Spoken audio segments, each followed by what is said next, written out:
Hello there guys and welcome back to the channel. Now we have some of the leaked abilities from 8.4 boss. Now currently I believe 8.4 is scheduled to arrive in the game in April. At least that's what everybody has been saying. And the final boss of Act 8, as we all know, as Kabam had themselves already revealed, is going to be the corrupted version of Punisher 2099. And obviously it's going to be one of those special fights with phases, with, specific tasks for players to do. So let's see what we can read from it thus far and what does it mean. So, his name is Glykhan? Glykhan? Oh, we're going to call him Glee. Was there a thing? Anyways, he's going to be Glee from now on. Right, so Glee's special attacks cost less for each punishment. Glee's special attack and special 1 and 2 cost less power for each stack of divine punishment. Glee combat power rate is decreased by the looks of it, probably 100%. And that is phase 1. Phase 2, Glee decides between using his special 1 and 2 upon reaching 2 bars of power. While Glee has 2 bars of power, he will decide to use either his special attack 1 or 2 at random shortly after his specials. His power will increase rapidly until reaching 2 bars of power. So this seems similar to like that Maestro's mechanic. On activation, Glee's special attack 1, he gains an unstoppable passive, and on activation of his special attack 2, he gains an unblockable passive. These effects last 16 seconds after the last hit of the special, reduced by 2 seconds for each hit of the special that did not land or strike into block. So dexing his specials is going to be super important. Because that basically will mean that we can pretty much get rid of these, or we're going to have to dance around forever. But there is a trick to it as well, because if we don't dex enough of these hits, I think you can only damage him in most of the times whilst you're punishing his heavy or specials. So this is going to be fairly interesting. Command power rates decrease for whatever. And phase 3, activating punishments, now removes them. Glee starts this phase with each of his divine punishment max stacks. Triggering divine punishment removes them instead of activating, but still grants prowess. And we're going to get to that in a moment. When Glee activates special attack or his charge, his heavy attack, while the attacker is in striking distance, the attacker gains a never back down passive, lasting X amount of seconds after the attack or until striking Glee. When receiving a lethal blow, he's gonna have a 100% chance to go indestructible, preventing all his damage from being taken, and he's gonna have that mechanic like we had with one of the Kangs, where he basically refills his health bar X amount of times, just like, I think that was the final Kang of Act 7. Now, let's carry on. Punishing Angel of Ouroboros, always active. Glee's obsession with punishing evildoers has materialized into corrupted armor through the influence of Ouroboros, granting him the following abilities. Does not take damage from any source, except from hits that are chained from a combo that has punished his heavy attack or special attack. A stun inflicted during a special attack or a striker can extend this chain. So, specials with stun, especially on level 1, and Relic itself is going to be super important, because you will be doing no damage unless you punish his heavy or special. And then, whilst you're punishing, obviously, again, stuns and whatnot can extend that like a striker. For instance, Glee lowers the potency of the attacker's fury, cruelty, and armor breaks. His ability accuracy cannot be modified, of course. Inflicts Wound of Defiance passive, dealing X amount of attacker's max health as direct damage over X seconds. I don't know exactly how he inflicts that, but that sounds quite annoying. When Glee will be knocked out, he instead shatters and reforms his armor, regaining all of his lost health, removing non-personal buffs, debuffs, and passives, and moving to the next phase of the fight until the third and final phase. So it's going to be 3 phases.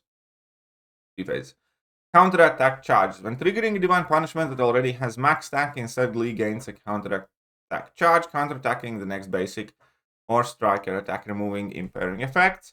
When counterattacking, obviously he will bypass miss and evade and all that other stuff.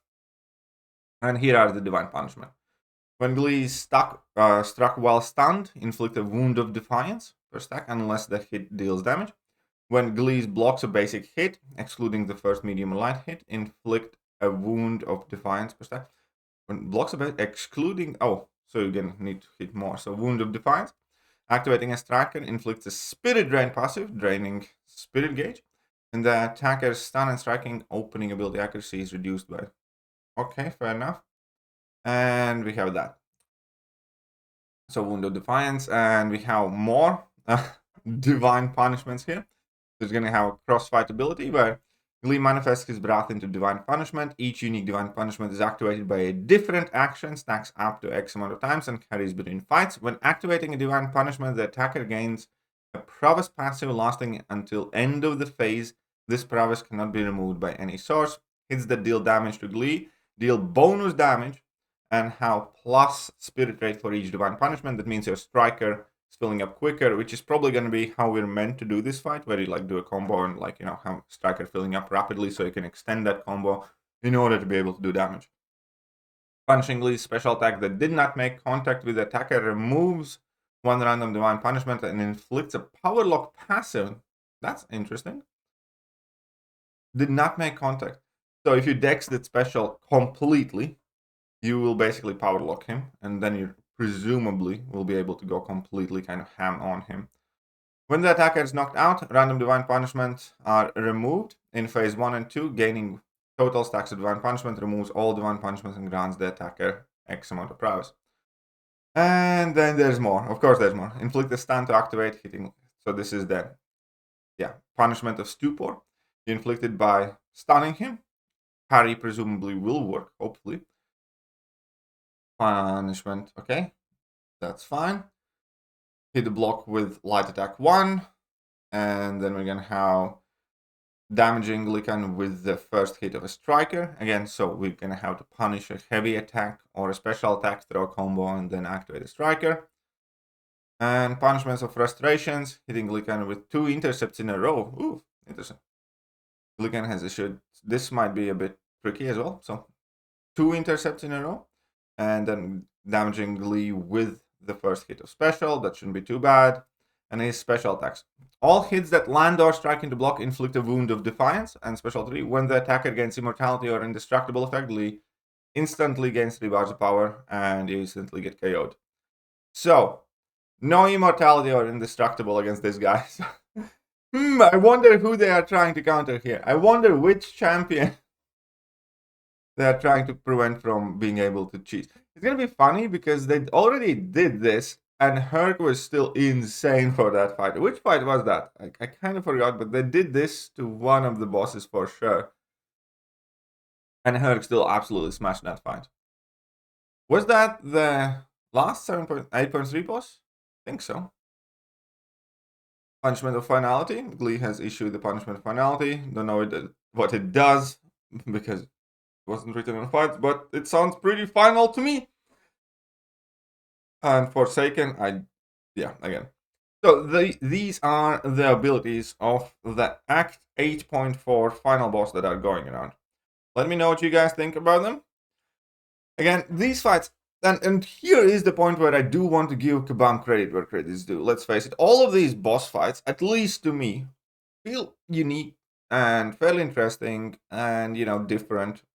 And I think they have found like a very solid level for that. They're not like, typically these boss fights are the only fights that I initially use some items until I learn those fights, because, you know, I'm not in CCP, I cannot practice beforehand, and I typically end up learning these live.